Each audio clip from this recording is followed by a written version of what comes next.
Hallo Leute, heute will ich euch einmal zeigen, wie unsere Nasszelle das Flammbild einer Propangasheizung verändert. Zum Einsatz kommt das Netzteil, wie ihr seht sind es 8 Volt und 8,3 Ampere. Angeschlossen ist unsere Nasszelle, die kennt ihr ja bereits, die Temperatur in der Zelle liegt bei etwa 60-65 Grad. Nichts Besonderes, der Schlauch geht drauf, die Heizung ist schon angeschlossen und ist in Bereitschaft. Man sieht ja, dass sie schön rot ist und jetzt werde ich einfach hergehen.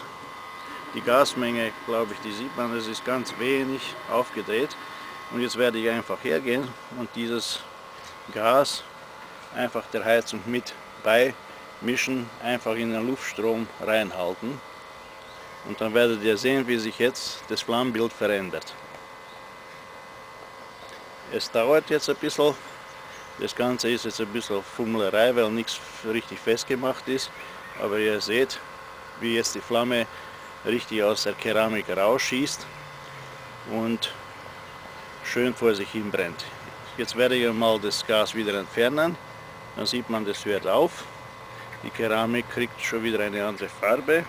Jetzt halte ich einfach mal das wieder rein, um zu sehen, dass ich da einfach nur in den Gasstrahl reinhalte.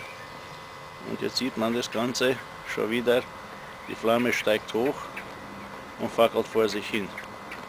Die Werte, die sind nach wie vor unverändert, das sind jetzt 8 Volt, 8,3 Ampere.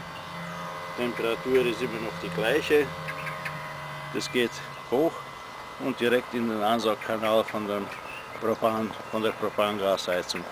Wie ihr seht, flackert es schön hin, ich nehme jetzt die Gasleitung wieder heraus und die ganze Flammenbildung, die hört dann auf. Also seht ihr, dass das Gas auch bei der Heizung funktioniert und es nicht nur irgendwie ein Dahergequatsche ist, sondern sich jederzeit reproduzieren lässt. Also ich mache es noch einmal, damit es auch für alle Skeptiker ausgeschlossen ist, da was getrickst worden ist.